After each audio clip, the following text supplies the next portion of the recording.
Ito pong bayad oh. Maraming salamat po, Manong. Tumangulang sa kanya ang driver ng habal-habal na kanyang nasakyan. Nang umalis na ang may katandaan ng driver, iginala naman niya ang paningin sa buong paligid. Marami siyang natatanaw na mga puno ng nyog, katulad sa nadadaanan niya kanina. May mga bahayan rin sa lugar na gawa sa mga pawid at kahoy. Tatlong kabataan ang nakapukaw ng atensyon niya sa di kalayuan. Nakatingin rin ang mga ito sa kanya. Kuryosidad ang nakalarawan sa muka ng mga ito. Ang binatang may hawak ng bola. Dito natuon ang kanyang atensyon. Humakbang siya palapit sa mga ito. Mga iho, pwede bang magtanong? May hinahanap kasi akong tao eh. Baka kilala nyo. Sige po. Ano po bang pangalan ng taong hinahanap nyo? Ang taong hinahanap ko Arturo ang pangalan. Arturo Vidal. Matagal na kaming hindi nagkikita eh. May nakapagsabi lang sa akin na dito siya nakatira sa lugar ng asawa niya. Opo. Kilala po namin siya. Sige po, samahan po namin kayo. Salamat, iho. Tinalingan sandali ng binatilyo ang mga kasama nito para magpaalam. Nagwika pa ito na saka na lang sila ulit maglalaro ng basketball. Matapos magpaalam sa mga kasama, nakangiting bumaling sa kanya ang binatilyo. May nabasa siyang kakaibang kislap sa mga mata nito. Hindi na lang niya yun pinansin. Baka natutuwa lang ito na makakita ng dayo sa lugar nila. Dito po tayo, kuya. Sumunod po kayo sa akin. Pasensya ka na ha. Naabala ko po tuloy yung paglalaro niyo ng barkada mo. Naku, wala po yun. Saan po ba kayo nanggaling yan? Galing pa ako ng Mindanao eh. Doon kasi ako nakadestino. Ha? Pwede pong malaman kung anong trabaho nyo? Isa akong sundalo, bata. Talaga po? Astig. Sa wakas, nakakita na rin ako ng totoong sundalo. Bakit parang tuwan-tuwa ka? Kasi po, yan po ang pangarap ko mula pa nung bata ko. At titiyakin ko po na matutupad ko yun. Talaga? Di matapang ka rin. Naman, nasa dugo ata namin ang pagiging matapang, sabi po ng tatay ko. Nakikita ko nga na matapang ka. Kaya lang masyado kang patpatin. Baka hindi mo kayanin ang pagsasanay. Huwag mo akong minamaliit, kuya. Kahit payat ako, malakas to. Tsaka, tataba naman siguro ako, no? Hindi, nagbibiro lang naman ako. Huwag mong seryosohin ang sinabi ko. Ang totoo niyan, nung nagsimula ako nun sa pagsasanay, ganyan din ako kapayat. Tumaba at nagkamasel na lang ako kalaunan. Talaga po? Sana po talaga maging sundalo rin ako katulad nyo. Ngumiti lang siya sa binatilyo. Nakikita niya ang sarili nito sa kanya nung kaedaran niya ito. Biglang naglaho ang kanyang ngiti nang maalala kung bakit siya umalis sa serbisyo. Sandali rin siyang nagbalik sa nakaraan. Hindi na tuloy niya namalayan ang pagtakbo ng binatilyo nang malapit na sila sa isang bahay. Nakatirik yon sa malawak na bakuran. Nadatnan nila ang isang lalaki na may hawak na tandang na nakatayo sa loob ng bakuran.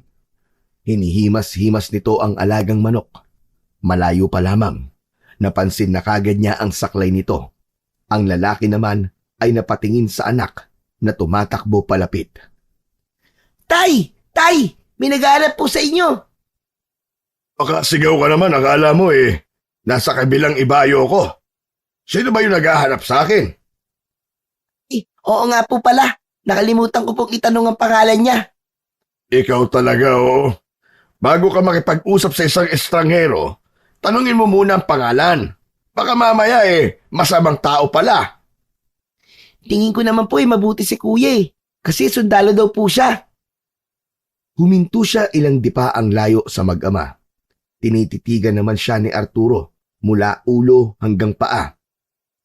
Biglang nanlaki ang mga mata nito at biglang napahakbang palapit sa kanya. Gumagaralgal din ang boses nito nang magsalita. Rigor, ikaw na ba yan? Aba, Ikaw nga! Inilang hakbang lang ni Arturo ang pagitan nila at sinugod siya ng isang mahigpit na yakap. Dahil doon, nabitiwan pa nito ang saklay. Nagtataka namang nakatingin lang sa kanila ang binatilyong si Jepoy. Mahigpit ding yumakap si Rigor sa kapatid na ilang taon din niyang hindi nakita. Kuya, kumusta ka na? Parang hindi ka tumatanda. Heto, ayos naman. Buti natuntun mo ako sa lugar na ito. Ang totoo niyan nagbakasakali lang ako. Yung huling sulat na pinadala mo sa akin, tinago ko pa yun Tsaka, merong nakapagsabi sa akin na sumama ka nga daw sa lugar ng asawa mo. Ang buong akala ko mamamatay na lang ako nang hindi man lang tayo nagkikita Hindi yun nakatakdang mangyari, kuya. Kita mo ngayon, nandito na ako sa harapan mo ngayon. Oo nga pala. Ano nangyari sa paa mo? Ito ba? Naaksidente ako sa minamaneho kong traktura. May ilang taon na rin ang nakakalipas. Siya nga pala, nagkakilala na pala kayo ng anak ko. Nag-iisa mong pamangkin yan? Oo, kuya. Pero hindi ko nahingi agad ang pangalan niya Kaya pala ang gaan-gaan ang pakiramdam ko sa kanya. Anak mo pala siya? Siya si Jepoy. Pasensya ka na sa batang yan, ha? Lagi kasing nauuna ang daldal. Ayos lang yun, kuya. Nakakatuwa nga siya Makwento rin. Manang-mana sa'yo. Aba, huwag kang tumayo lang dyan. Magmano ka sa tsurigor mo. Di ba gustong-gusto mo siya makilala? Mano po, Chong. Pasensya na po kanina. Natawag ko po kayong kuya. Hindi ko kasi alam Ayos lang yun, Jepoy. Alam mo bang idolo ka niyan? Malimit ka nga din niyang ipagmalaki sa mga kaibigan niya Lagi kasi kitang kinikwento sa kanya. Ako ba ang dahilan kung bakit gusto mo rin maging sundalo?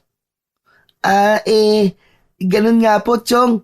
Lagi ko nga naiisip na magkakasama tayo sa isang laban Napatawa naman si Rigor sa kanyang pamangkin. Ginulo pa niya ang buhok nito na ikinitawa lang din ng binatilyo. Mabuti pang tara muna sa loob ng bahay para makapagmeryenda ka. Tiyak pagod na pagod ka sa biyahe. Akala ko po hindi nyo nayayayain pumasok sa loob ng bahay si Chong Mabuti pa mauna ka na sa loob. Ipaghanda mo kami ng meryenda. Sige na, anak. Agad namang tumalima ang binatilyo sa utos ng ama. Sinabayan naman ni Rigor ang mabagal na paglalakad ng kapatid. Si Ate Linda nga pala. Nasa kabilang barangay. Piyesta kasi doon. Kaya nandun siya para tumulong sa paghahanda. Bukas pupunta doon si Jepoy. Kung hindi magbabago ang isip nun. Ikaw ba hindi pupunta para makipiesta? Hindi. Mula nang maputulan ako ng binti, madalang na akong lumabas ng bahay. Mahirap din kasi ang daan papuntang kabilang barangay. Tsak namang may dalang ulam ang Ate Linda mo Pag-aalagaan na lang ng mga hayop ang pinagkakaabalahan ko ngayon. Anong mga hayop, kuya? Yung pangbenta ba? Oo, katulad ng baboy. Buntis nga yung inahin Meron din akong kalabaw at mga kambing. Ayos siya na. Malaking pera din kapag naibenta. Tsaka, kuya, kung kailangan mo ng pera, magsabi ka lang sa akin. May ipon naman ako kahit papano Nako, okay naman kami. Hindi naman kami naghihikaw sa buhay. Basta kuya, kapag may kailangan ka, huwag kang mahihiyang magsabi sa akin. Gusto ko rin kasing bumawi sa inyo. Nang makapasok sila sa bahay, may nakahanda ng kape at kakanin sa bilog na lamesa. Itinuro ni Arturo ang upuan. Hinintay munang makaupo ni Rigor ang kapatid bago naupo sa katapat nito. Kumain ka na muna. Gawa ng Ate Linda mo ang kakanin na yan. Minsan kasi, may mga pa-order yon na mga kakanin. Salamat, kuya. Kayo ni Jepoy. Kumain na kami. Yan ang inalmusal namin kanina Maya-maya pa ay lumabas si Jepoy sa kusina at sumali sa kanila sa kwentuhan. Nang gabing yon, Nasa labas ng bahay si Rigor. Nakatingin lang siya sa kawalan. Kahit gaano pa kalalim ang iniisip niya, laging alerto pa rin ang pandama niya. Narinig niya ang maihinang yabag ng paa ng kapatid. Hindi na siya nag-abala pang lumingon. Hinintay na lang niya itong makalapit. Iniisip mo ba ang naiwan mong trabaho? Wala na akong trabaho, kuya. Iniwan ko na ang serbisyo ko. Ha? Bakit? May nangyari ba? Noon lang lumingon si Rigor sa kapatid niya. Matama niya itong tinitigan bago magpaliwanag kung bakit siya umalis sa pagsusundalo. Matapos marinig ang kanyang salaysay, naiiling na lang si Arturo. Nauunawaan niya ang kapatid sa naging desisyon nito, pero nanghihinayang din siya dahil matagal na ito sa serbisyo. Kung minsan talaga, may mga pangyayari na nagiging dahilan para mabago ang tinatahak nating direksyon. Katulad na lamang ng nangyari sa'yo. Sinong mag-aakala na pagkatapos ng mahigit 10 taon mo sa serbisyo, mapipilitan ka pang umalis dahil sa isang pangyayari na hindi mo naman kagustuhan. Pero ang mahalaga, tapat kang nagsilbi sa bayan at umalis ka, nakapakanan pa rin ng nakararami ang iniisip mo. Ipinagmamalaki kita, bunso, dahil mas pinili mo pa rin maging matuwid. Hindi ko lang talaga maiwasan na hindi masaktan na ako yung nasa tama. Mas pinanigan pa rin nila ang mga matataas na opisyal dahil lang sa mas mababa ang ranggo ko. Mas maganda na rin ang umalis ka at magpalamig. Malay mo, ipatawag kang muli. At least nandito ka. Kung nandun ka, baka pag-initan ka lang eh. Hindi basta-basta ang mga taong nakabangga mo.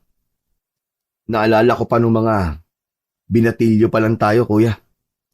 Nang sabihin ni Kuya Manuel na gusto niya magpare, hindi tumutol sina Inay at Itay. Natuwa pa sila. Nang sabihin mo naman na gusto mo maging seaman, hindi rin sila tumutol. Nang sabihin ko naman na gusto ko magsundalo, hindi lang tumutol ang mga magulang natin. Nagalit pa sila sa akin. Nagbanta pang itatakwil nila ako kapag itinuloy ko ang pagsusundalo ko. Pero hindi ka natakot na ituloy ang pangarap mo sa kabila ng pagbabanta nila. Kaya lang naman ayaw ka nilang suportahan sa pangarap mo dahil natatakot sila na maaga ka mawala sa piling nila. Alam mo naman ang buhay sundalo, hindi ba? Laging nasa hukay ang isang paa. Pero alam mo ba? Laging ipinagmamalaki ni tatay sa ibang tao kung gaano ka katapang. Ang mga narating mo, lihim ka nilang sinusubaybayan noon. Kaya huwag mong isipin na hanggang sa huling hininga ng mga magulang natin ay galit pa rin sila sa'yo. Sana narinig ko mismo na ipinagmalaki ako ni tatay. Isa pa sa ikinalulungkot ko nun, na alam kong dadaling ko na dito sa dibdib ko. Nawala ako sa tabi nila nang mamatay sila. Nasa gitna kasi kami ng engkwentro nun eh. Naiintindihan nila yon. Nung pinili mo na maging sundalo, batid nila na hindi na kaming pamilya mo ang prioridad mo. Ay, maiba nga ako. Kumusta na pala si Kuya Manuel? May 1 taon na rin kaming hindi nagkikita eh. Mula nang madistino siya sa malayong baryo, nung huli nga kaming nagkita napansin ko ang pagkabahala sa kanya. Sinabihan ko nga siya na kung may pag-aalinlangan siya sa baryo na yon, wag na kako siyang tumuloy pa. Bakit? Ano bang meron sa baryo na yon? Sabi pinamumugaran daw yun ng mga aswang. Dapat pinigilan mo siya kung ganon. Alam mo palang may aswang sa baryo na yon, kuya. Ilang beses ko siyang pinigilan noon, pero kilala mo naman ang panganay nating kapatid. Kapag nagdesisyon na, wala na makakapigil sa kanya. Walang araw at gabi na hindi ako nag-alala para sa kanya. Kung hindi lang sana ganitong kalagayan ko pupuntahan ko siya sa baryo na yon. Wala ka na ba talagang balita sa kanya, kuya? Minsan, nagkita kami ng kasamahan niyang pare. Kung may masama daw na nangyari kay kuya, makakarating daw yun sa kanila. Sabi niya wag daw ako mag-alala dahil ginagabayan daw ang kapatid natin ng Panginoon. Di ko pa rin maiwasan na mag-alala sa kalagayan niya ngayon. Sa mga susunod na araw, pupuntahan ko siya sa baryo na yon. Kung hindi ako makakaabala sasama ako sa'yo. Gusto ko rin makita ang kalagayan niya doon.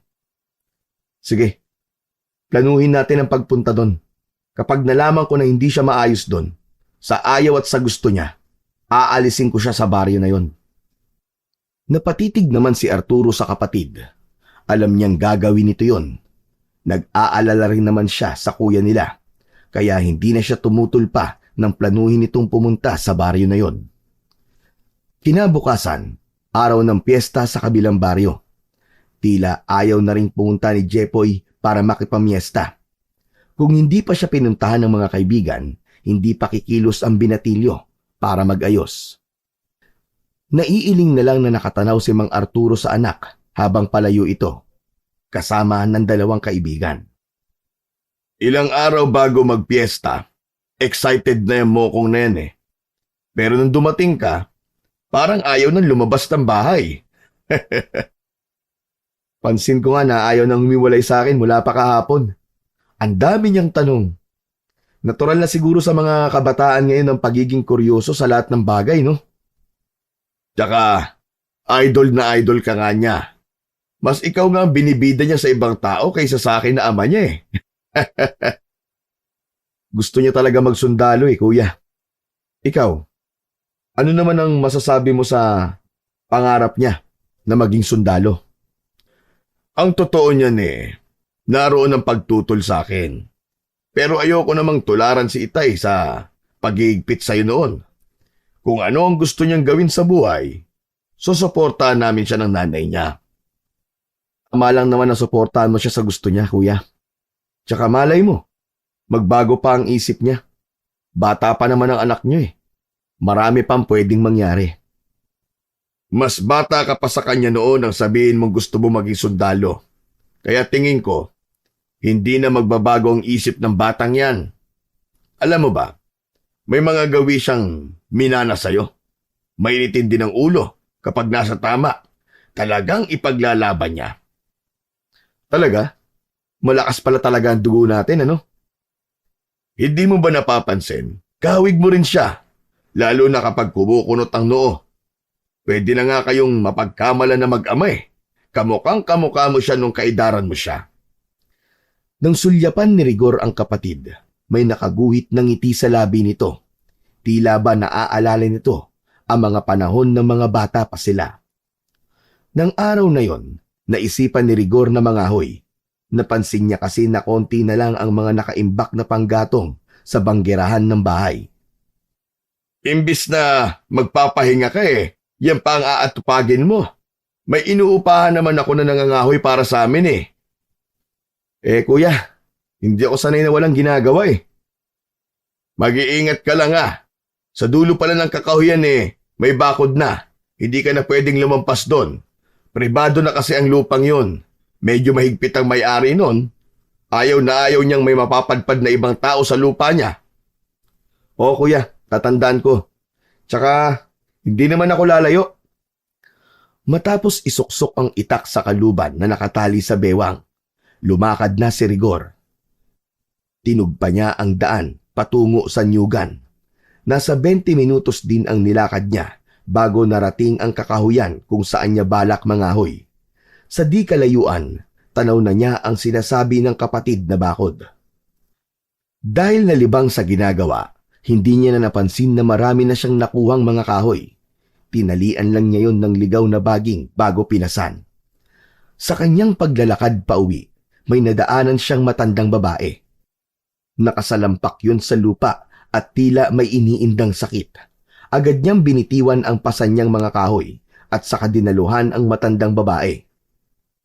Ayos lang po ba kayo, Lola? Ano po bang nangyari sa inyo? Ayos lang ako, iho. Salamat, ha. Bigla kasi ako nadulas habang naglalakad Hindi ko na malayan na basa pala yung dinaanan ko. San ba ang bahay niyo, Lola? At ihahatid ko na po kayo. Salamat, iho. Ang bait mo naman. Malapit lang dito ang kubo ko. Kung hindi ako makakaabala maaari ba? Ako na po magdadala ng bayong nyo. Kumapit lang po kayo sa akin. Sigurado ka ba, iho, na hindi ako magiging abala sa'yo? Hindi po, Lola. Nangahoy lang naman po ako eh. Babalikan ko na lang po ang mga panggatong. Ang importante po maihatid ko kayo sa bahay nyo. Baka kung mapano pa kayo kung iwan ko kayo dito. Napakabuti mo naman. Teka lang, hindi ka taga rito, no? Ngayon lang kasi kita nakita Kahapon lang po ako dumating. Kapatid ko po si Arturo Vidal. Ako nga pala si Rigor. Ano po ang pangalan nyo, Lola? Tawagin mo na lamang akong Tandang Lupe. Yan ang nakasanayan sa akin na tawag ng mga taga rito. Napatango na lang si Rigor habang inaalalayan niya itong maglakad. Hindi nagtagal, narating din nila ang isang maliit na kubo. Hindi maiwasang mamangha ni Rigor sa mga bulaklak na nakatanim sa paligid. Halatang alagang-alaga ang mga yon. Mga tanim niyo po mga halaman na to, Lola? Ang ganda po Iho, libangan ko na ang pagtatanim ng iba't ibang halamang namumulaklak. Ang gaganda nga po Ay, sino pala ang kasama niyo dito? Mag-isa lang ako nakatira sa kubo na to, iho. Matagal na akong iniwan ng nag-iisa kong anak. May sarili na siyang pamilya at naninirahan na sa ibang lugar. Ganun po ba? Paano po? Ayos lang po ba kayong maiwan dito mag-isa? Oo naman, iho. Sanay ako mag-isang naninirahan dito. Salamat ulit sa'yo, ha. Sige na, baka abutan ka pa ng ulan. Sige po. Aalis na po ako, Lola. Mag-iingat na po kayo sa susunod, Sandali pang sinulyapan ni Rigor ang kubo at ang mga halamang namumulaklak sa paligid. Bago tumalikod at naglakad palayo. Binalikan na niya ang mga panggatong at saka umuwi na ng bahay. Saktong nasa loob na siya ng bahay nang biglang bumuhos ang malakas na ulan. Bigla niyang naalala ang sinabi ng matandang babae. Nung sabihin kasi yun sa kanya, hindi agad siya naniwala dahil maaliwalas naman ang panahon. Mabuti hindi ka inabot ng malakas na ulan. Nakakapagtaka nga. Ngayon lang ulit umulan ng ganyan dito. Oo nga Samantalang kanina ang ganda-ganda naman ng panahon. Naalala ko tuloy yung matandang babae kanina. Ano? Sinong matandang babae nakita mo? Kuya, habang pauwi kasi ako kanina, may nakasalubong akong matandang babae. Kilala daw siya sa pangalan na Tandang Lupe dito sa lugar nyo. Oo, tama. Wala ba siyang ginawa sa'yo? Ano naman ang gagawin sa akin ng isang matandang babae, kuya? Nadapa nga siya habang naglalakad kaya tinulungan ko. Nakakaawa nga Mag-isa lang pala siya sa kubo niya. Kilala kasi sa pagiging masungit ang matandang yon. Matalas ang bibig niya kaya iniilagan siya ng mga taga rito. Tsaka, merong kumakalat na tsismis tungkol sa tunay na pagkatao ng matandang yon. Anong klaseng tsismis naman, kuya? Bago pa kami umuwi rito, nandito na ang matandang yon. Usap-usapan na noon dito na may lihim na itinatago ang matandang yon. Kaya pinili na manirahang mag-isa sa kakahuyan. At ang lihim na yon, ang kinatatakutan ng mga taga rito. Di umano, isa siyang aswang. Ha? Aswang? Aba, kuya, tingin ko naman mabait ang matandang yon. Sa katunayan nga hinatid ko pa siya sa kubo niya. Wala naman ako napansing kakaiba. Yun na nga ang ipinagtataka ko Bukod tanging sa ilang siya nakipag-uusap. At nagpahatid pa kamo sa kubo niya. Ibang klase ring matanda. Baka kaya siya mabait dahil alam niyang dayo lang ako sa lugar na to. Baka nga isa rin yun sa dahilan. Pero mas makakabuti kung iiwasan mo na lang si Tandang Lupe. Baka ikapahamak mo pa ang paglapit sa kanya. Tumangulang si Rigor sa kanyang kapatid. Pagkatapos nun, inabala na lang niya ang sarili sa pagsasalansan ng mga panggatong. May balak pa siyang bumalik kinabukasan. Naisip niya kasi na magtambak na ng maraming panggatong dahil malapit na ang tag-ulan. Kinahapunan, dumating na ang mag-inang Laida at Jepoy. Gaya ng inaasahan niya, tuwang-tuwa ang hipag nang makita siya. Sila ang unang nagkakilala nito at naging magkaibigan, bago ito napangasawa ng kapatid. Pagkatapos ng kumustahan at batian, nagtanong na ito sa naging buhay niya sa makalipas na ilang taon. Panaka-naka naman siyang nagkwento rito. Pagkatapos ng kanilang hapunan, muling lumabas ng bahay si Rigor para magpahangin. Sinundan naman siya ni Jepoy. Chong, sana po magtagal kayo rito sa amin. Depende siguro. Alam mo naman ang trabaho ko, di ba? Hindi ako maaaring magtagal sa isang lugar. Pero sana po, kung sakaling aalis man kayo, dalasan nyo naman po ang pagdalaw nyo sa amin. Hindi po yung ilang taon na naman bago kayo magpakita. Huwag kang mag-alala. Lagi ko kayong dadalawin dito. Maiba nga pala ako. Saan ka nga pala nag-aaral? Sa bayan pa po. Nako, ang layo pala, no? Kaya ba may motor sa tagiliran nitong bahay? Sa'yo ba yun? Opo. Binili po yun ni tatay para meron akong masakyan. Mahirap din po kasi ang sakayan palabas at pauwi dito sa atin Napansin ko nga, medyo liblib na tong sa inyo eh. Hindi katulad dun sa amin. Chong, matanong ko nga po pala, bakit po binata pa rin kayo hanggang ngayon? Wala kasi akong oras sa panliligaw nun eh. Ngayon po ba meron na? Siguro. Bakit mo naman na itatanong? Marami po kasi mga magagandang babae dito sa lugar namin. Baka may matipuhan po kayo. Baka dito na po kayo makapag-asawa. Hindi na po kayo aalis ng matagal. Ikaw talaga. Hindi ganun kadaling pumasok sa isang relasyon. Tsaka, hindi ko pa kasi naiisip ang mga bagay na yan eh. Bakit naman po? Sabihin na lang natin na hindi ang pagkakaroon ng sariling pamilya ang prioridad ko sa ngayon. Ganun po ba kapag sundalo? Laging ang pagsisilbi sa bayan ang kanilang uunahin kaysa sa pansariling kaligayahan? Ganun na nga, Jepoy. Ang hirap din po pala, no? Huwag mong sabihin na nagbago na kagad ang isip mo. Ayaw mo na bang maging sundalo? Siyempre po, gusto ko pa din. Walang makakaadlang po sa pangarap ko na maging isang sundalo. Maliban na lang sa kamatayan. Napangiti naman si Rigor sa mga tinura ng binatilyo. Ginulo pa niya ang buhok nito. Kitang-kita niya ang determinasyon sa mga mata ng bata. Parang nakikita niya ang sarili niya rito nung kasing edad niya pa lang ang bata. Marami pa silang napagkwentuhan bago pumasok sa loob ng bahay. Isang linggo nang nakatira si Rigor sa kapatid nang may nangyaring kakaiba sa lugar na yon. May ilang gabi na rin ang may natatagpuan na patay na hayop na alaga ng mga residente doon. Ngunit ang pumukaw sa kanyang atensyon nang marinig niya na kagagawan daw yun ni Tandanlupe. Baka daw inatake na naman ito ng pagkaaswang nito.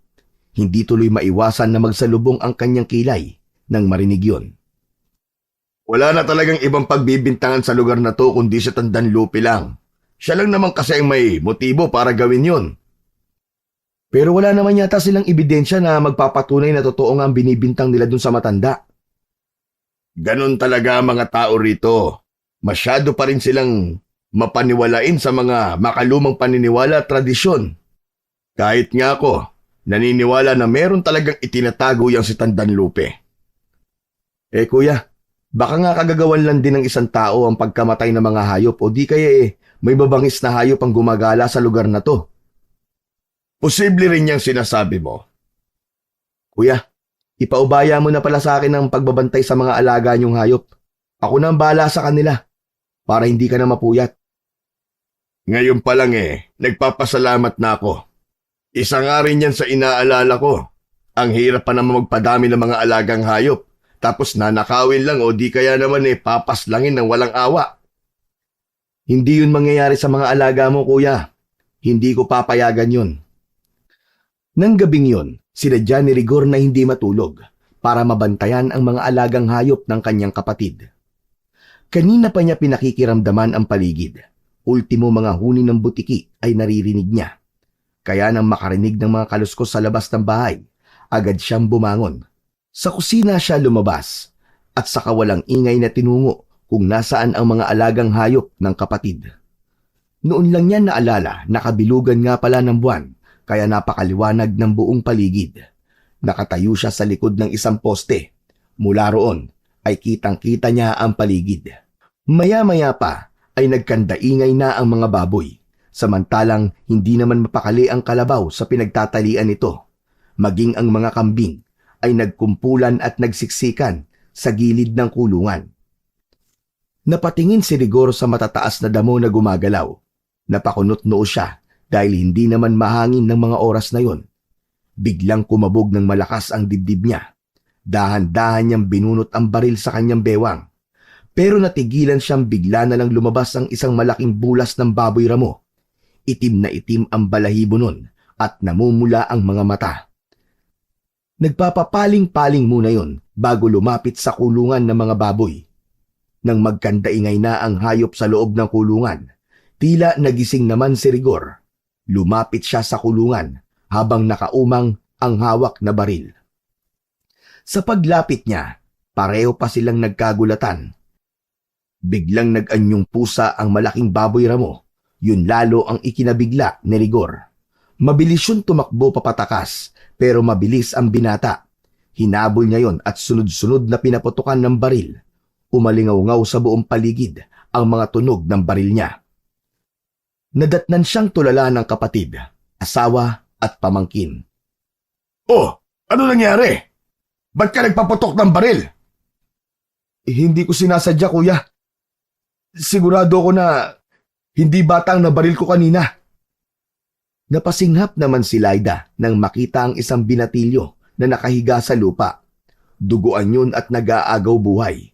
Wala rin yung damit at mabalahibo ang buong katawan. Nang magmulat yun ng mga mata, namumula yun at nanlilisik. Aswang na baril mo! Ano? Kaya pala, kaya niya magpalit ng anyo. Nang may masmasan, nilapitan ni Rigor ang binatilyo para sana malapatan ng gamot ang mga sugat. Bata, hindi ko sinasadya. Gagamutin ka namin. Ngunit nagwala lang ang binatilyo at hindi nagpahawak sa kanya. Ilang sandali lang, nangisa yun at bumulwak ang masansang na kulay itim na likido sa bibig nito. Tumirik din ang mga mata bago nawalan ng malay. Natataranta namang diniinan ni Rigor ang dibdib nito. Pilit pa rin niya itong isinasalba. Nilapitan siya ni Arturo at hinawakan sa balikat. Wala na siya, Rigor. Wala ka nang magagawa pa. Pero kuya, isa lang siyang bata. Hindi ko naman alam eh. Kahit aswang pa siya, bata pa rin siya. Naiintindihan kita. Pero isa siyang salot. Kung hindi mo siya nahuli at napatay, malamang naubos na niya ang mga alaga kong hayop at ang mga hayop dito sa baryo natin. Inakay na ni Laida ang anak na labis ding nabigla sa nangyari. Naiwan naman silang magkapatid sa labas. May ilang kapitbahay ang nakarinig ng mga putok ng baril. Si Arturo na ang nagpaliwanag sa mga yon. Sa huli, naging bayani ang naging turing nila kay Rigor dahil napatay nito ang aswang na nambibiktima sa mga alagang hayop ng mga residente. Inilibing na lang nila sa likod ng bahay ang katawan ng binatilyong aswang. Mula ng araw na yon, naging matamlay na si Rigor. Hindi na maalis sa isipan niya ang nagawa. Iniisip mo pa rin ba nangyari? Ilang beses ko bang sasabihin na hindi mo yun kasalanan? Mas lalong hindi yun kasalanan ng batang yun. Maaaring nagugutom lang siya, kaya nagawa niya ang bagay na yun. Pero hindi talaga siya lubos na masama. Dahil kung hindi, sana tao ang binibiktima niya. Maaaring tama ka, pero wala na tayong magagawa pa. Hindi na natin maibabalik ang buhay niya. Hindi kaya siya hinahanap ng pamilya niya? Isa pa yan sa inaalala ko. Oras na malaman ng pamilya ng batang yon ang kanyang sinapit, baka gumanti sila sa'yo. Aarapin ko kahit sino sa kanila. Huwag lang nila kayong idadamay. Ang mabuti pa, paghandaan na lang natin kung sakaling dumating na sandaling yon. Nang sumunod na mga araw, naging tahimik naman ang kanilang baryo. Wala namang nabalitaan na kahit na ano si Rigor. Unti-unti na rin niyang nakakalimutan ang nagawa sa batang yon. Isang umaga, Muling nangahoy si Rigor. Sumama naman sa kanya si Jepoy dahil walang pasok sa eskwelahan ng araw na yon. Chong, huwag po tayo dito dumaan. Oh, bakit naman? Malapit po kasi dito yung kubo ni Tandang Lupi. Baka makasalubong natin ang matandang yon. Nakita ko na ang sinasabi mong matandang yun. Mukha naman siyang mabait eh. Kaya huwag ka mag-alala kung makasalubong man natin siya. Talaga po? Nakaharap niyo na po matandang yun na sinasabi nila na isa daw aswang? Huwag mo siyang husgahan kagad. Hindi pa naman natin napapatunayan na aswang nga talaga siya eh. Huwag mong gayahin ng ibang tao na wala nang ginawa kundi ang manghusga ng kapwa. Opo, Chong. Pasensya na po ah. O sige, bilisan na natin para hindi masyadong tanghaliin. Nagpatuloy sa paglalakad ang dalawa. Lingid sa kanila, nasa paligid lang ang taong kanilang pinag-uusapan at narinig ang kanilang pinag-uusapan.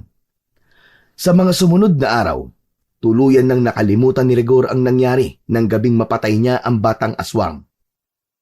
Isang araw, nagpaalam siya sa kapatid niya na may pupuntahan lang na isang kaibigan.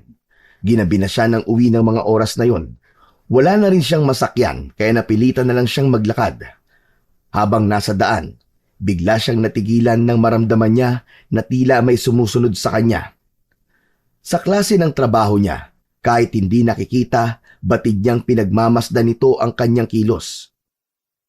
Ramdam niya na sobrang lapit lang nito.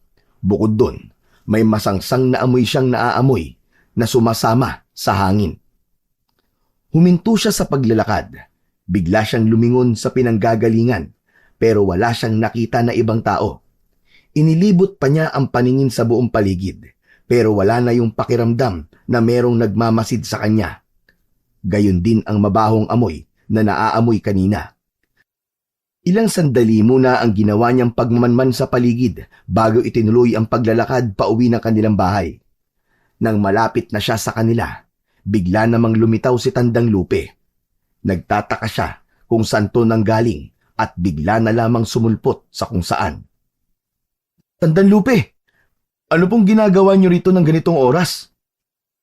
Gusto lang kitang balaan. Mag-iingat ka, iho. Nakabuntot lagi sa'yo ang panganib. Salamat po, Lola. Pero sanay na po ako sa panganib dahil na rin po sa uri ng trabaho ko. Alam ko.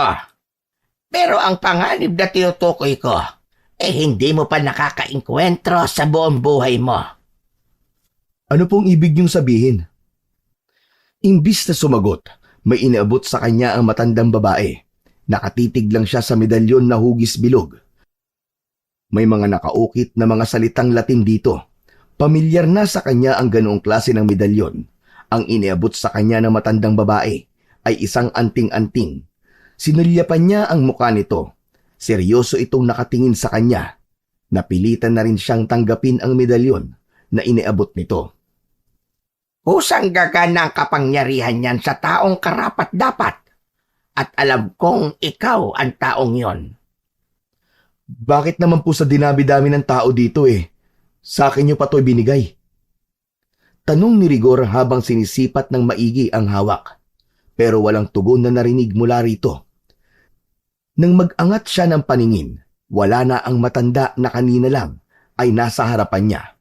Nagtataka naman na iginala niya ang paningin sa paligid. Pero ni anino ng matanda ay hindi niya na makita. Kakaiba nga talaga ang matandang yun. Sana naman ligtas siyang makauwi sa kubo niya. Napapabuntong hininga na lang na humakbang siya pauwi. Pagdating sa bahay, nadatnan niyang naghihintay sa kanya ang kapatid. Pinag-alala mo ako Akala ko kung napaano ka na Pasensya na kuya. Nakalimutan ko ang oras Wala rin kasi akong masakyan kaya naglakad na lang ako pauwi. Nakalimutan ko nga palang sabihin sa'yo na wala nang biyahe dito kapag gabi na. Ayos lang kuya. Nakabuti rin naman sa akin na maglakad sa gabi. Pakiramdam ko kasi nangangalawang na ako. Namimiss mo siguro ang trabaho mo, no? Inaamin ko kuya na hinahanap ng katawan ko yung dati kong ginagawa. Pero hindi ko kasi alam kung makakabalik pa ako sa serbisyo Ipaubaya mo na lang sa Panginoon ang lahat. Kung makakabalik ka pa, ibig lang sabihin nun yan talaga ang nakatadhana para sa'yo. Oo nga. Tsaka, siguro kailangan mangyari din sa akin to para magkasama tayo. Sana lang nandito rin si Kuya Manuel. Nararamdaman ko na magkikita-kita rin tayo balang araw. Maiba ko.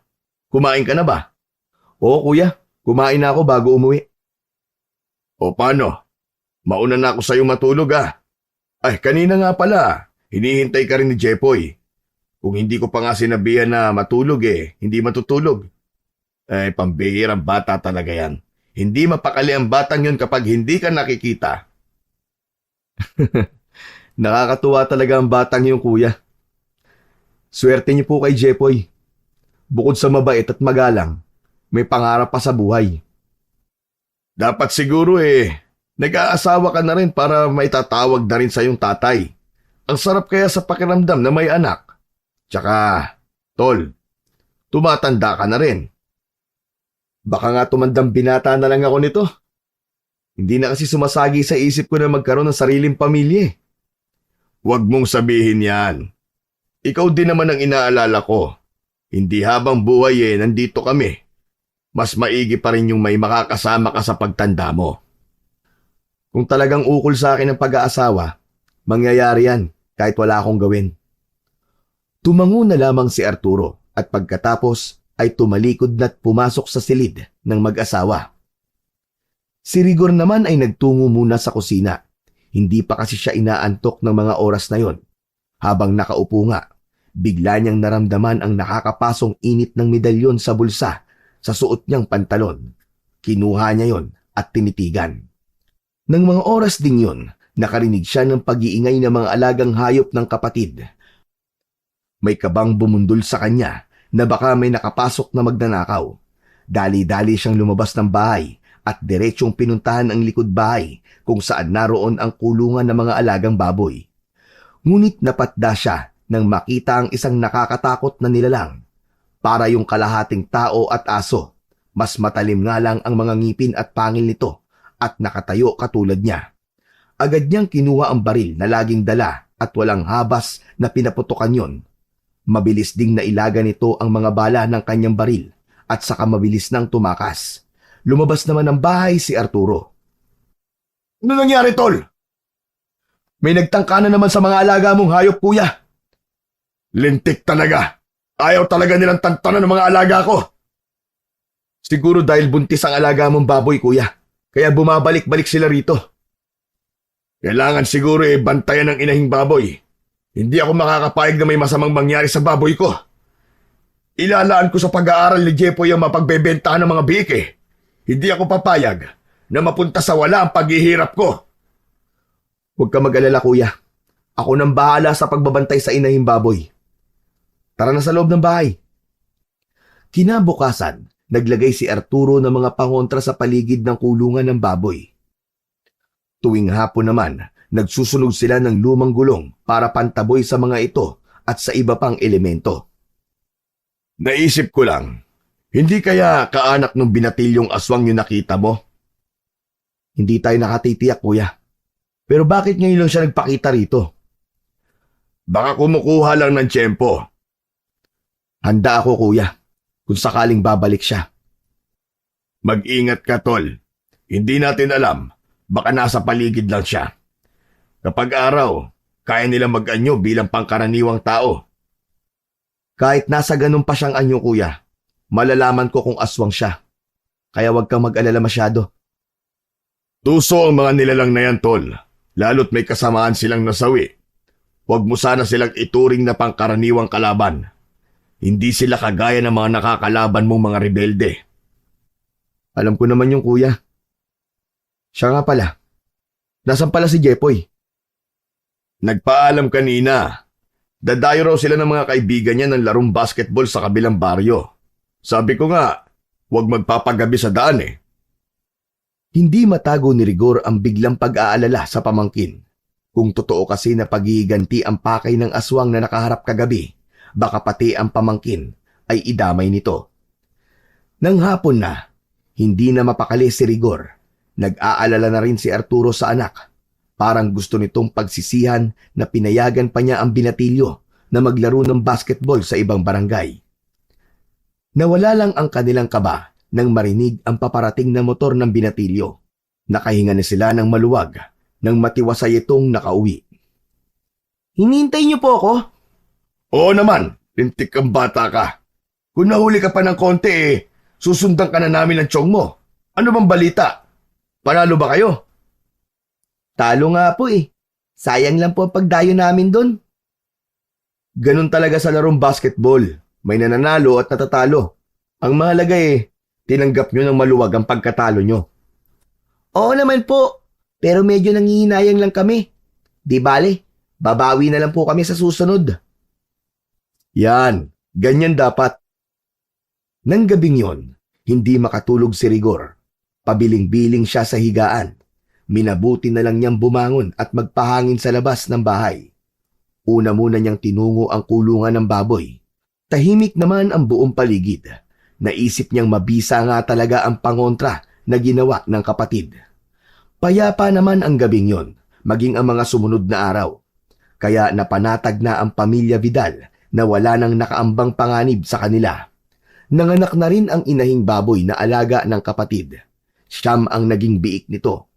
Tuwang-tuwa naman ang mag-asawa nang dahil doon. Matulin na lumipas ang mga araw. Wala nang kakaibang pangyayari sa baryo na yon.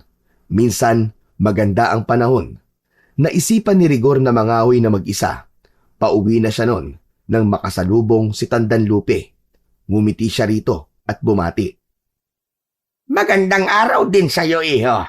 Kumusta na? Mabuti naman po. Oo nga po pala. Salamat po sa binigay niyo Dahil doon nararamdaman ko kapag may masamang mangyayari. Huwag kang magpasalamat. Ikaw ang pinili kaya sa'yo ko ibinigay dahil karapat-dapat ka. Itatanong po sana ako kung hindi niyo po mamasamain. Tungkol ba sa mga sinasabi sa akin ng mga tao rito? Maniwala ka.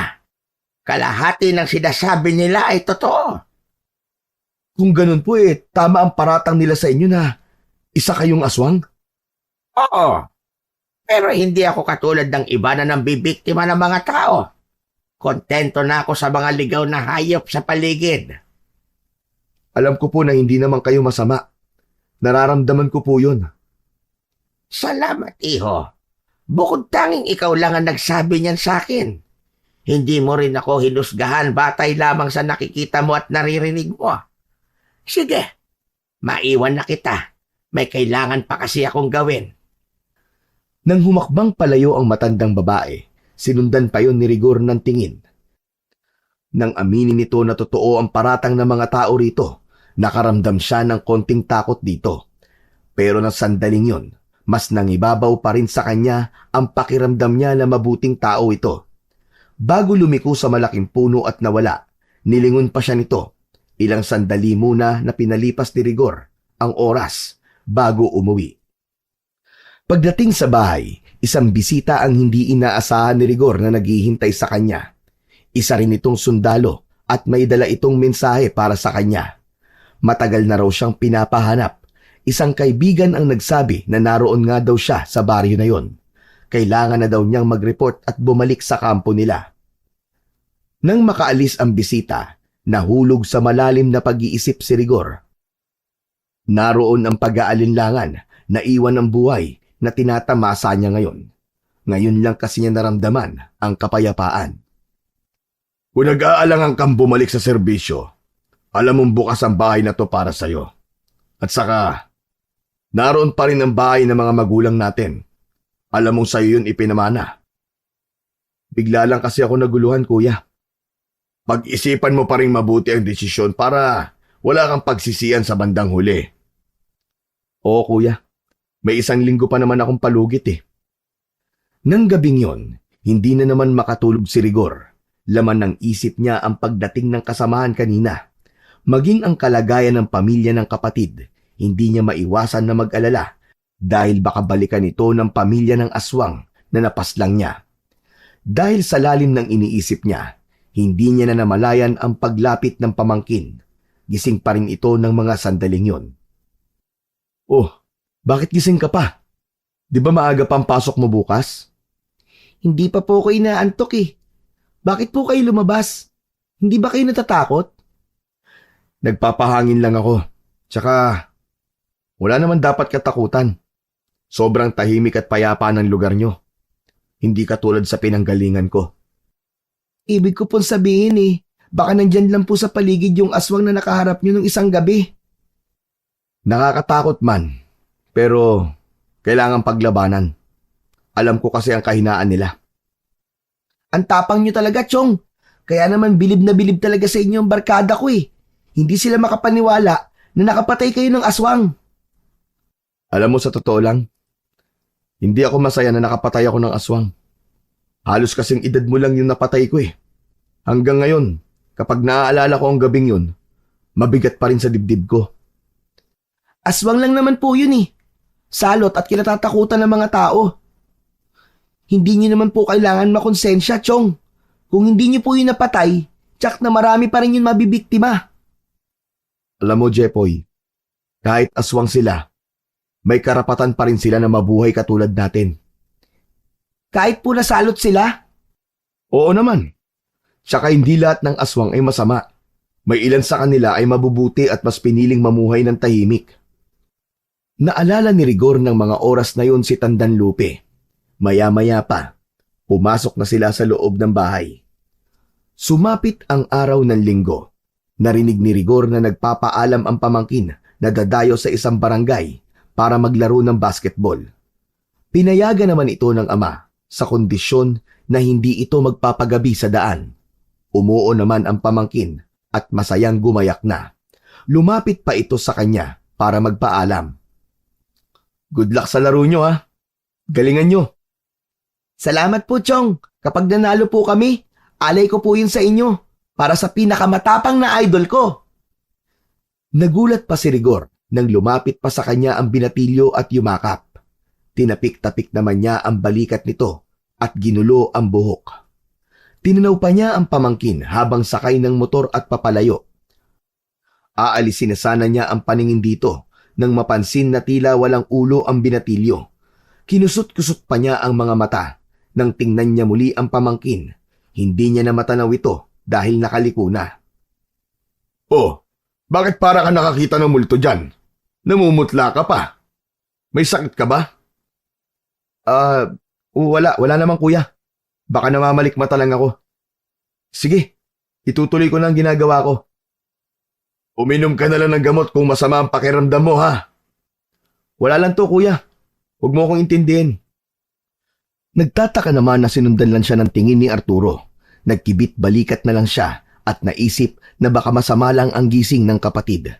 Lalo't batid niyang malimit itong gising sa gabi. Hindi niya alam kung hindi lang ito makatulog o sadyang nagbabantay. Hapon na ng mga sandaling yon ay hindi pa rin dumarating si Jepoy. Labis na nag-aalala na si Laida sa anak.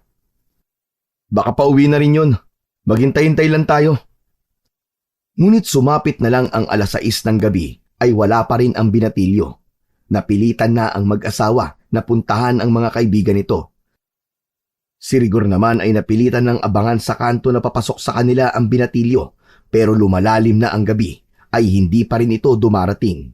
Napilitan na siyang umuwi muna sa bahay. Nadatnan niyang umiiyak si Laida, samantalang labis naman na nag-aalala ang kanyang kapatid. Sabi ng mga kaibigan niya, maaga daw silang umuwi. Hinatid pa daw nila si Jepoy bago dumiretso ng uwi. Pero sa nagpunta ang batang yun? Bakit hanggang ngayon ay wala pa rin siya? Hahanapin ko siya sa buong baryo, kuya. Kung nakauwi na siya, tsak, nandito lang siya. Halos buong sulok na ng baryo ay ginalugad na ni Rigor. May ilang kalalakihan din ang naghanap pero hindi nila matagpuan ang binatilyo. Tanging ang motor lamang nito ang nakita na nasa bakanting lote na malapit sa kakahuyan. Habang nasa loob sila ng bahay, isang kalabog ang narinig nila. Tila may inihagis na mabigat na bagay. Agad namang lumabas ang mag-asawa, kasunod ni Rigor. Isang sako ang tumambad sa kanila. Mabilis na nakalapit dito si Laida. Ganoon na lang ang panghihilakbot ng babae nang makita ang laman ng sako. Napatili ito at sabay na napahagulgol. Ganon din si Arturo. Malakas na rin itong pumalahaw. Samantalang si Rigor ay tila ipinako na sa kanyang kinatatayuan. Hindi siya makagalaw. Basta na lang siyang nakatingin sa sako kung saan nakalagay ang bangkay ng binatilyo. Jepoy, anak ko! Sino may gawa nito sa'yo, anak? Napakahayop nila! Dumating na rin ang ilang kapitbahay na nakarinig ng sigaw at iyak ng mag-asawa. Maging sila man ay labis na nang hilakbot sa nakita. Nang ilabas kasi ang bangkay ng binatilyo, wakwak ang dibdib at siya nito. Tuyot din ang balat nito na tila sinaid ang dugo sa katawan. Walang duda na aswang ang may gawa nito sa binatilyo. Nang iburol ang binatilyo, selyado ang kabao nito dahil sa kalunos-lunos na sinapit ng bangkay nito. Hindi rin umaalis sa tabi nito ang ina. Magkatabi sa upuan sina Arturo at Rigor. Parehong namamaga ang mga mata dahil sa pag-iyak at ilang gabing pagpupuyat. Hindi ako papayag na hindi ko may paghiganti ang pagkamatay ng anak ko. Kahit ikamatay ko pa, hahanapin ko ang halimaw na pumatay sa anak ko. Hindi pa natin natitiyak kung aswang nga ba talaga ang pumatay kay Jepoy, kuya. Ano pa bang ebidensya ang kailangan mo makita? Lahat ng mga taga rito, iisa ang tinuturo. Aswang ang pumatay sa anak ko. Ipaubayan na lang natin sa mga otoridad ang nangyari kay Jepoy, kuya. Huwag mo na lang ilagay sa peligro ang buhay mo. Ganyan ko magsalita. Dahil ba sa hindi mo anak ang namatay? Wala ka ba talagang pakialam? Kung sa bagay, bukas makalawa, babalik ka na sa dati mong buhay. Magiging normal na ulit ang takbo ng buhay mo. Samantalang kami, patuloy na magluluksa sa pagkamatay ng anak namin. Kuya, masakit din sa akin ang pagkawala ni Jepoy. Sinisisi ko rin ang sarili ko sa nangyari. Pero hindi nakakayanin ng konsensya ko kung pati kayo ay mapapahamak. Napahagulgol na lang muli si Arturo habang nakayuko ang ulo at nakatukod ang dalawang braso sa hita. Hinayaan lang ito ni Rigor na maglabas ng bigat na nararamdaman. Batid niya na hindi ganong kadali ang pinagdadaanan ng mag-asawa. Dumating ang araw ng paghatid sa huling hantungan kay Jepoy. Bumuhos ang mga luha ng kapamilya, kaibigan at mga kamag-aral sa libing nito. Isa si Rigor sa nagbuhat ng kabaong ng pamangkin. Matinding pagpipigil lang sa sarili ang ginawa niya para hindi humalagpos ang emosyon niya ng mga oras na yon. Pagkatapos ng libing, pagbalik sa bahay, naririnig pa rin ni Rigor ang pag-iyak ng hipag. Naroon ito sa silid ng anak. Si Arturo naman ay nagpapakalango sa alak sa labas ng bahay. Pinuntahan na ito ni Rigor para patigilin. Tama na, kuya. Masama sa'yo yan. Huwag mo akong pakialaman. Pabayaan mo ko. Hindi maaari, kuya. Sa tingin mo kaya matutuwa si Jepoy sa mga ginagawa mo, ha? Bakit ba nangyari ito sa amin? Bakit sa anak pa namin? Parusa ba ito sa amin? Naging mabuti naman kaming mga magulang, ah. May mga dahilan kung bakit nangyari to, kuya. Anong dahilan? Sabihin mo nga! Anong dahilan? Hindi ko rin alam, kuya. Pero tsak na may dahilan ang nasa taas sa nangyayaring to. Nag-iisa lang namin siyang anak. Matagal bago siya dumating sa amin. Bakit pa siya ibinigay sa amin kung babawiin din naman siya kagad? Tama na yan, kuya. Tama na. Halika na sa loob ng bahay. Naiiling na lang si Rigor nang makita ang dalawang boteng nakatumba sa mesa na wala ng laman. Nagpatianod naman sa kanya ang kapatid na pumasok na sa loob ng bahay. Hinatid niya ito sa silid at inasikaso naman ng kanyang hipag. Siya naman ay muling lumabas ng bahay. Doon niya hinayaang pumatak ang mga luha sa kanyang mata. Kahit saang sulok siya tumingin, mukha ng pamangkin ang kanyang nakikita. Mula nang mamatay si Jepoy, naging malungkot na ang bahay. Lagi ring walang sigla ang mag-asawa. Tila ba nabubuhay na lang ang mga ito dahil yun ang hinihingi ng pagkakataon. Dahil laging lasing, si Rigor na lang ang nag-aasikaso sa mga alagang hayop ng kapatid. Ang hipag naman niya ay bumalik na muna sa bahay ng mga magulang nito. Malimit kasing magtalo ang mag-asawa. Para parehong makapag-isip, ay panandalian mo nang lumayo ang hipag. Nang minsang nagpapakain ng mga alagang baboy, pabalik sa bahay, naabutan niya ang kapatid na alak na naman ang kaulayaw. Kuya naman, hindi ka pa nga kumakain, alak na naman ang inaatupag mo. Bakit ba hindi ka pa bumalik sa kampo nyo? Bumalik ka na sa dati mong buhay. Di ba yun naman ang gusto mo? Hindi ako maaaring bumalik kung ganyan ka. Umayos ka nga. Tingnan mo. Pati si ate, hindi na nakatiis sa mga pinaggagawa mo. Wala kang karapatang pangaralan ako, ha? Baka nakakalimot ka. Mas matanda ko sa'yo. Ang mabuti pa, bumalik ka na ron sa kampo nyo. Umalis ka na rito. Hindi ako aalis hanggat hindi natatapos ang misyon ko. Ha? Anong ibig mo sabihin? Anong misyon nyo? Ipaghihiganti ko ang pagkamatay ni Jepoy. Talaga ba? Ipaghihiganti mo ang nangyari kay Jepoy? Oo, kuya. Kaya sana tumigil ka na sa pag-inom mo ng alak. Oo, gagawin ko yan. Basta ipaghiganti mo na lang ang nangyari sa pamangkin mo, ha? Pangako yan, ha? Tumangulang si Rigor sa kapatid. Kinuha na rin niya rito ang bote ng alak. Pagkatapos, sinabihan niya itong magpahinga muna sa silid nito. Ilang araw na kasing laging puyat ito sa walang humpay na paglalasing. Siya naman, pinuntahan si Tandan Lupe sa kubo nito. Tila alam nito ang kanyang pagdating dahil nakaabang na ito sa labas ng kubo. Ibabalik ko na po yan sa inyo. Di ito kasalanan kung hindi mo naramdaman ang panganib na paparating. Yak naman, nagbigay ito ng babala, pero hindi mo lang pinansin. Yung bang nakita ko na walang ulo ang pamangkin ko habang paalis ito? Yun ho ba ang babala sa akin?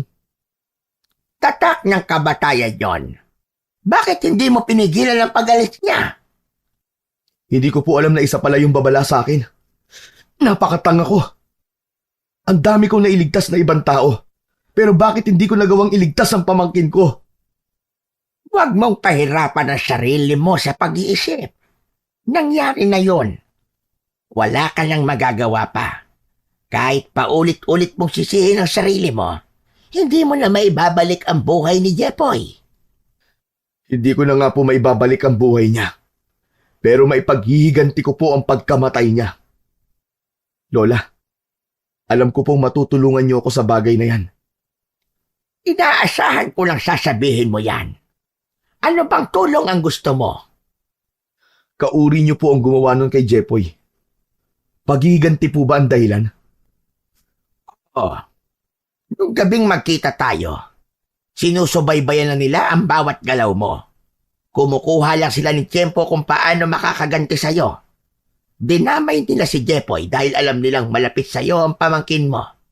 Gusto rin nilang maramdaman mo ang naramdaman nila nang patayin mo ang batang aswang.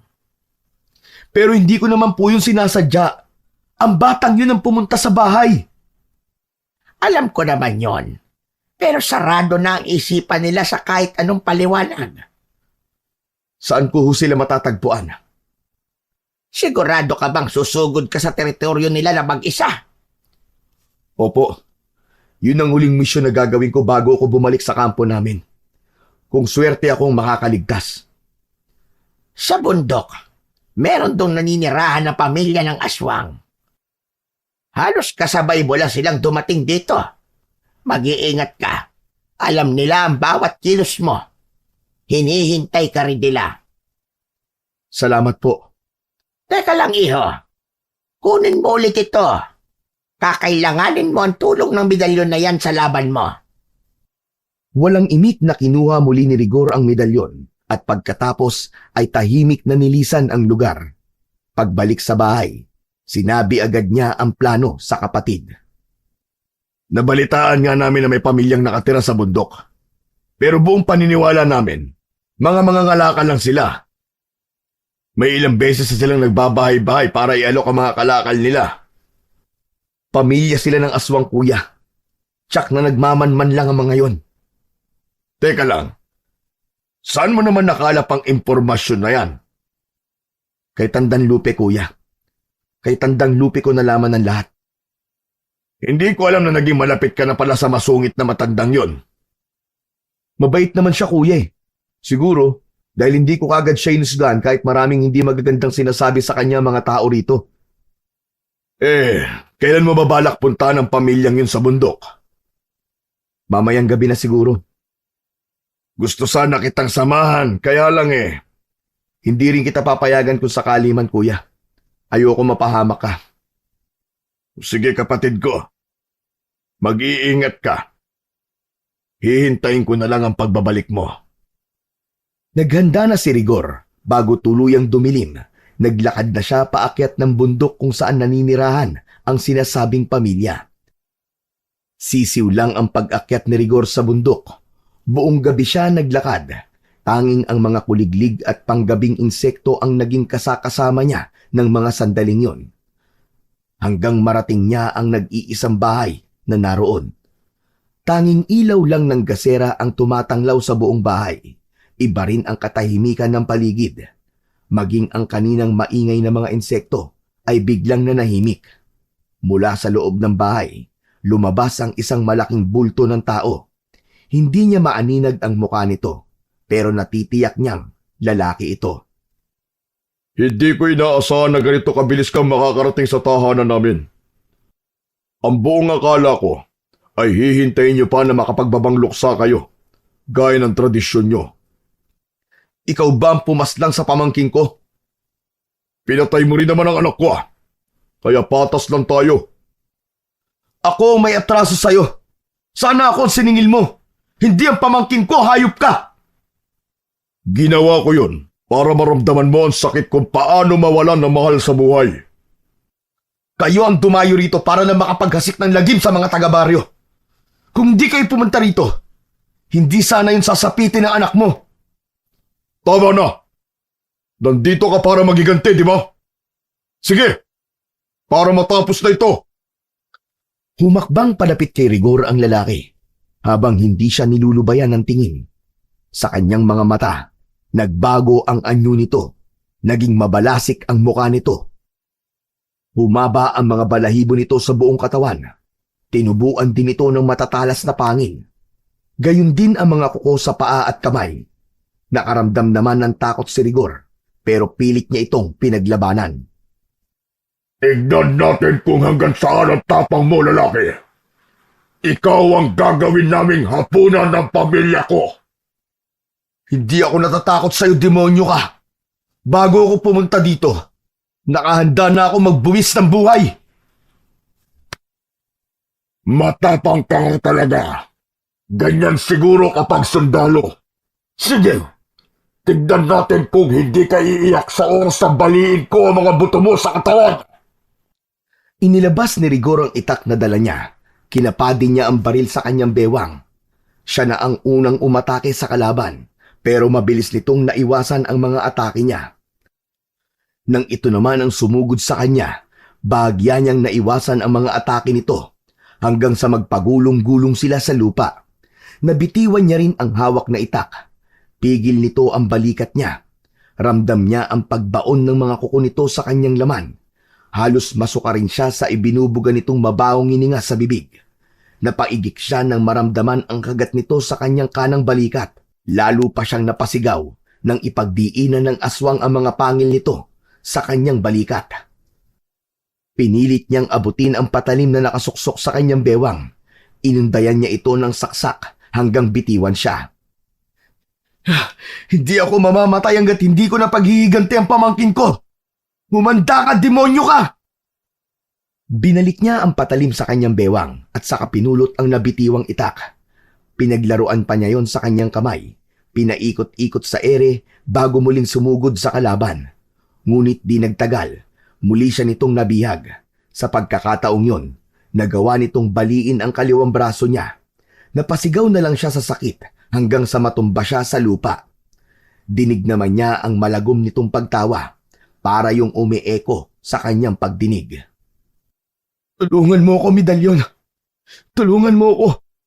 Kailangan kong matalo ang aswang na to. Alang-alang kay Jepoy. Anong ibinubulong-bulong mo dyan? Nagdadasal ka ba para sa buhay mo? Yang kahambugan mo ang magpapahamak sa'yo.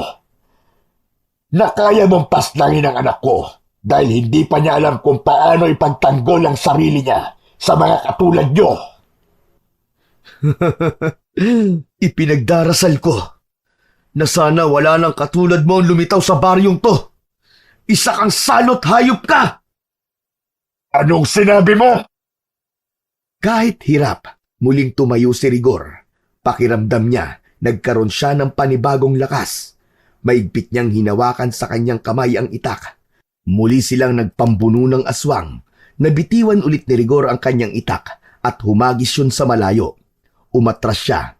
Lumapat sa likod niya ang katawan ng puno. Sumandal siya roon habang hindi inaalis ang tingin sa aswang na kanina pa tumutulo ang laway. Tila takam na ito sa kanya. Humakbang ito palapit sa kanya. Nang ilang dipa na lang ang layo nito, siya kanya inilabas ang baril at itinutok rito. Benditado lahat ng bala nun. Alam niya na sa oras na lumapat ang bala sa katawan nito, yun na rin ang katapusan ng aswang. Isang putok ang pinakawalan niya. Sapul ito sa pagitan ng dalawang mata. Dilat itong bumulagta sa lupa. Narinig niya ang mga angilan sa loob ng bahay. Marahil ito ang pamilya nito. Sabay-sabay na sumugod sa kanya ang tatlong natitira. Isa-isa niya yung pinaputukan at halos magkakasabay yun na bumagsak sa lupa. Pinakiramdaman niya ang buong paligid. Nang matiyak na naubos na niya ang buong pamilya, kinuha niya ang gas na dala at binuhusan ang buong paligid ng bahay at saka yun sinunog. Alam ko, hindi na rin ako magtatagal. Itinutok niya ang baril sa kanyang sentido. Nang kakalabitin niya na ang gatilyo, tsaka siya nakarinig ng mga paparating na mga tao papunta sa kinaroroonan niya. Nadatnan siyang nakasandal sa isang puno sa harap ng nagliliyab na bahay. Ayon sa isang lalaki, ang kapatid umano niya ang nagsabi na naroon siya. Tinulungan siya ng dalawang kalalakihan para maibaba sa bundok na yon. Pagdating sa bahay, pinuntahan ni Arturo si Tandang Lupe sa kubo nito sa kakahuyan. Tandang Lupe, malala po ang lagay ng kapatid ko. Sa tingin ko kayo lang po makakatulong sa kanya. Ayokong mangako, pero gagawin ko ang lahat ng magagawa ko para mailigtas siya. Salamat po sa inyo. Huwag ka munang magpasalamat sa akin. Mabuti pang puntahan na natin siya. Sumama na kay Arturo ang matandang babae. Pagdating sa bahay ng mga ito, bumungad sa kanya ang kalagayan ng binata.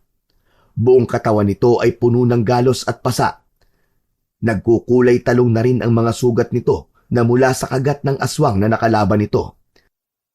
Nang maramdaman naman ng binatilyo ang presensya ng matanda, nagmulat ito ng mga mata at saka pinilit ngumiti. Ano pong ginagawa niyo rito, Tandang Lupe? Huwag ka munang magsalita. Nandito ako para subukan kang pagalingin. Tingin ko po, hindi na po ako magtatagal. Huwag ka muna sabing magsalita Akma sanang magsasalita muli si Rigor nang bahagyang tampalin ng matandang babae ang kanyang bibig. Napilitan tuloy ulit siyang isarayon at nanahimik na lamang. Nilinisan muna ni Tandang Lupe ang kanyang mga sugat bago yung tinapalan ng mga halamang gamot. Nang masdan niya ang mukha ng binata, mahimbing na itong natutulog. Matapos niyang gamutin si Rigor, ay lumabas na yon sa silid niya. Naghihintay naman sa kanya ang mag-asawa sa sala. Ano pong balita sa kapatid ko, Tandang Lupe? Hintayin na lang natin na tumalab ang mga halamang gamot na itinapal ko sa mga sugat niya. Matindi pala ang pinagdaanan niyang hirap. Maswerte siya at buhay pa rin siya hanggang ngayon. Nadala ko na matinding pagdadalamhati ko sa pagkawala ng anak ko. Ako ang pumilit sa kanya na maghiganti sa aswang na pumatay sa anak ko. Sa tingin ko, kahit hindi mo siya pilitin, gaganti pa rin siya. Kaya wag mong sisihin ang sarili mo. Sabihin mo ang totoo, Tandanlupe. Mabubuhay kaya ang kapatid ko? Tatapatin ko na kayo. Mas malaki ang porsyento na hindi niya kakayanin. Pero wag tayong mawala ng pag-asa. Kung minsan, ang himala ay dumadating sa mga ganitong pagkakataon. Maraming salamat po talaga sa tulong niyo, Tandanlupe. Hanggat hindi bumubuti ang lagay niya, nandito lang ako sa tabi niya. Aalalayan ko siya hanggang sa gumaling siya. Parang gustong maiyak ng mag-asawa sa ipinapakitang kabutihan ng matandang babae. Aminado sila na maging sila ay hinusgahan kagad ang pagkatao nito. Tatlong araw nang hindi bumubuti ang lagay ni Rigor. Nanghihina na rin ito dahil hindi makakain. Nang magmulat ito ng mga mata, sila agad ang nakita nito. Mukhang hindi kayo umaalis sa tabi ko ah. Tuwing magigising ako, nandiyan kayo palagi. Siyempre, kami ang pamilya mo, Tol. Tama lang na kami ang karamay mo sa mga ganitong sitwasyon. Siya nga pala, bukas darating si Kuya Manuel. Talaga? Sa wakas, makukumpleto na rin tayo.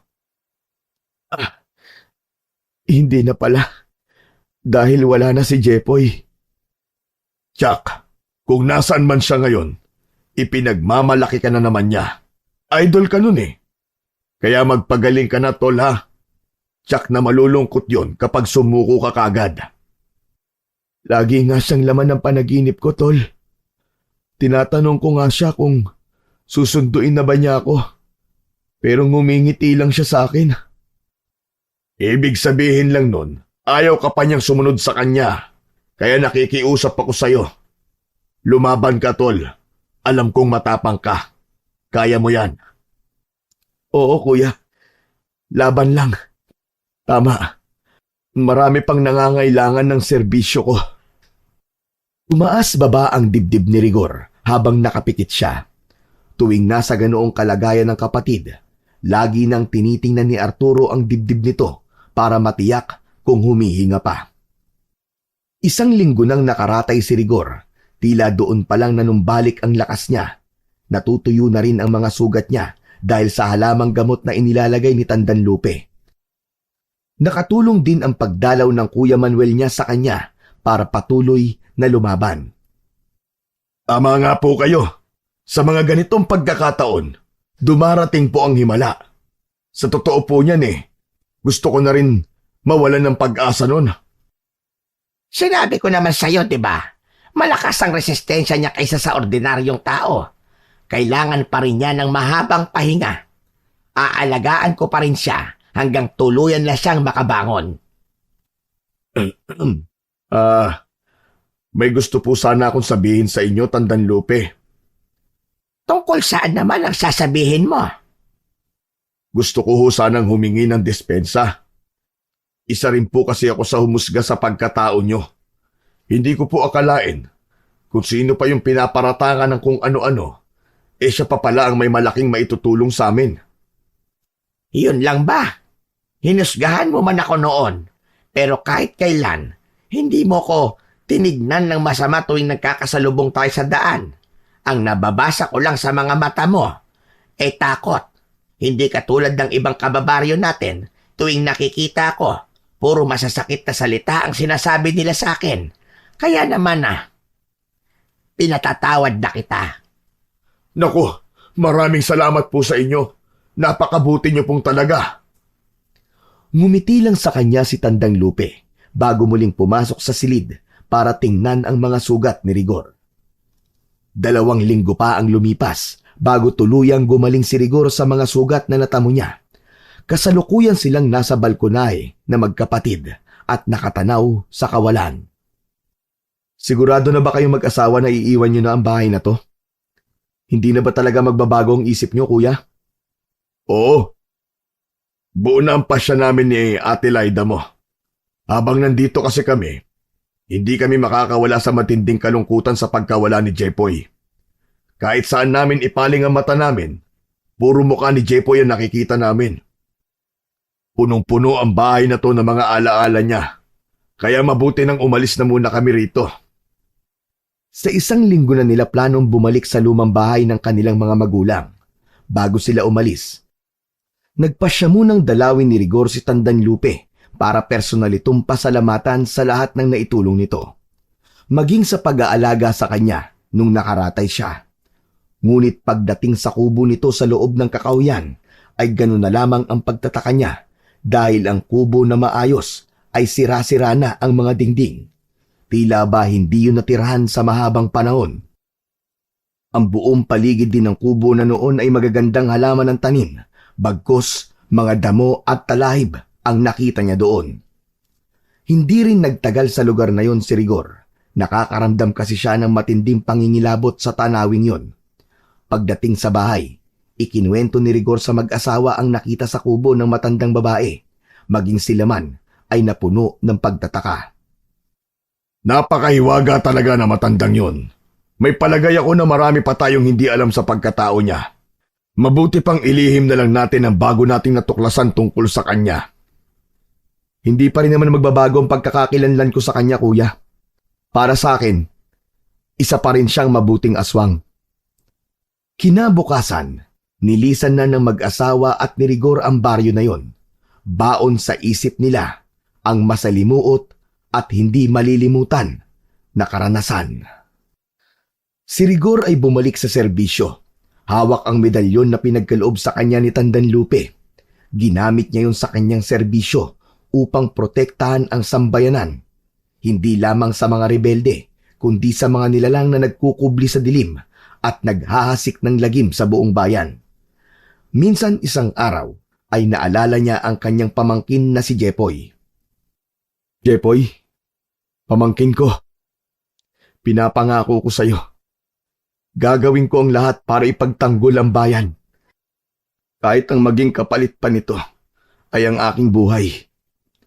Pinapangako ko sa iyo yan, pamangkin ko. Tumingala siya sa langit at bigla siyang napangiti nang makita niya ang figura ng kanyang pamangkin sa mga ulap na nakangiti sa kanya at nakasaludo. Tumulo ang luha sa kanyang mga mata, ngunit kasunod nito ang isang matamis na ngiti. Dahil alam niya na masaya na ang kanyang pamangkin sa piling ng ating makapangyarihang Panginoon.